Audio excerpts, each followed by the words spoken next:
Subscribe कीजिए royal teacher को education संबंधी न्यूज़ तुरंत पाने के लिए। जी हाँ साथियों, इस वक्त की बड़ी खबर की बात करें शिक्षा विभाग की खबरों की, तो शिक्षा विभाग सहित समस्त विभागों में नियमित डीपीसी करने के संबंध में एक आदेश जारी हुआ है कार्मिक विभाग की ओर से। इसके अलावा आईपीआर 2024 एक बार फिर से शुरू कर दिया गया है। आपने अगर आईपीआर नहीं भरा है अभी तक तो आईपीआर अब भर सकते हैं। बात करें पहले और बड़े आदेश की, जो राजस्थान सरकार कार्मिक विभाग की ओर से जारी किया गया है। समस्त राज सेवकों द्वारा अपना अचल संपत्ति विवरण समय के एसएसओ आईडी से लॉगिन कर राजकाज पोर्टल पर आईपीआर मॉड्यूल द्वारा ऑनलाइन भरे जाने के संबंध में है।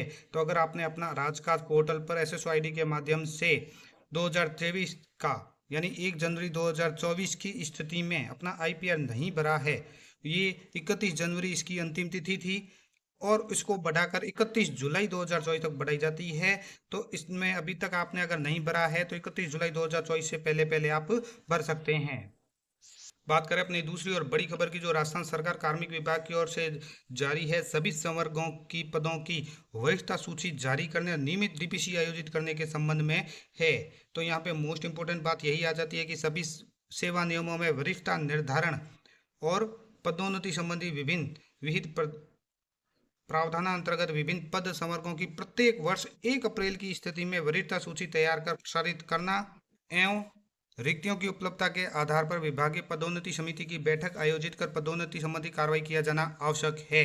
कार्मिक विभाग के परिपत्र दिनांक 26/8/2023 द्वारा समयबद्ध रूप से डीपीसी आयोजित किए जाने के संबंध में निर्देश जारी किए गए थे, जिसके तहत 1 अप्रैल की स्थिति में अस्थायी सूचियों का प्रकाशन 1 जनवरी को किया जाकर 1 अप्रैल को अंतिम वरिष्ठता सूची जारी करना एवं 31 मई तक पदोन्नति की कार्रवाई पूर्ण करना आवश्यक है। यानी पदोन्नति संबंधी सभी संवर्गों की सभी विभागों की नियमित डीपीसी आयोजित किए जाने के संबंध में आदेश जारी किया गया है और परिपत्र के रूप में इनमें तिथियों का भी निर्धारण कर दिया गया है और 31 मई तक पदोन्नति की कार्रवाई पूर्ण करना भी आवश्यक है।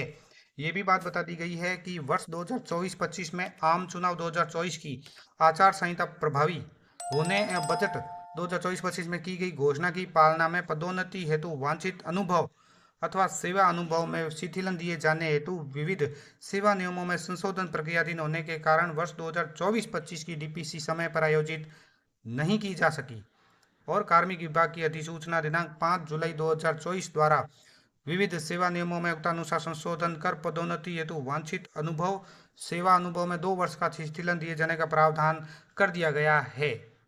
इसके संबंध में भी आपने आदेश पढ़ लिया होगा, आपके पास पहुंच भी गया होगा कि अनुभव में पदोन्नति में 2 वर्ष का शिथिलन दिया गया है, छूट दी गई है।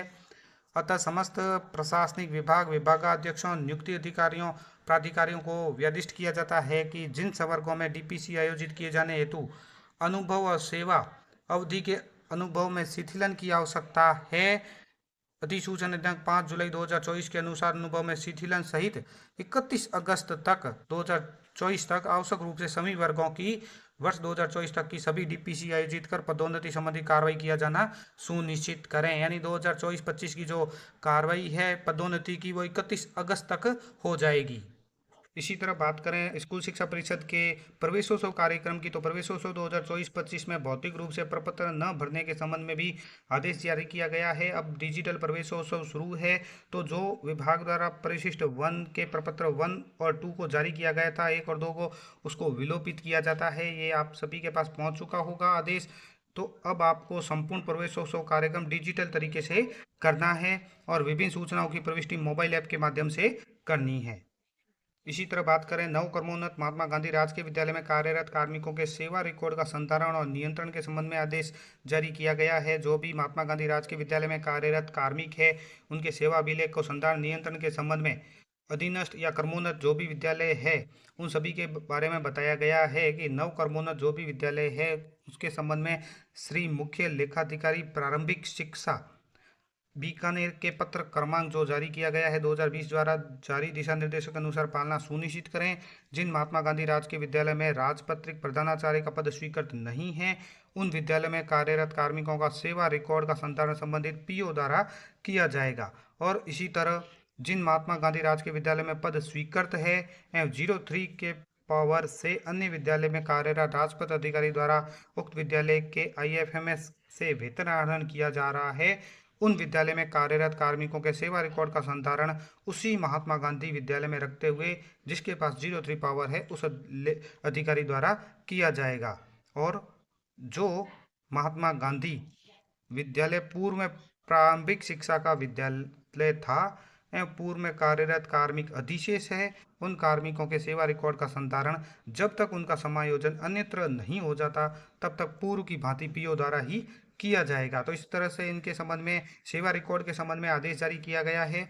और जिन कार्मिकों की वेतन व्यवस्था अन्यत्र स्थान से की जा रही है उनका सेवा रिकॉर्ड का संधारण भी बिंदु संख्या 1 से 4 के अनुसार ही किया जाएगा। और संबंधित सीबीओ उपरोक्त निर्देशों की पालना अपने अधीनस्थ पीओ से आज ही करवाकर पालना सुनिश्चित कार्यालय को अवगत करवाएं। तो दोस्तों ये थी शिक्षा विभाग से संबंधित कुछ खबरें। उम्मीद है दोस्तों ये वीडियो आपको पसंद आई होगी। वीडियो पसंद आए तो जरूर लाइक शेयर और सब्सक्राइब कीजिए। पास में आने वाले घंटी के बटन को जरूर दबाएं एजुकेशन संबंधी न्यूज़ तुरंत पाने के लिए।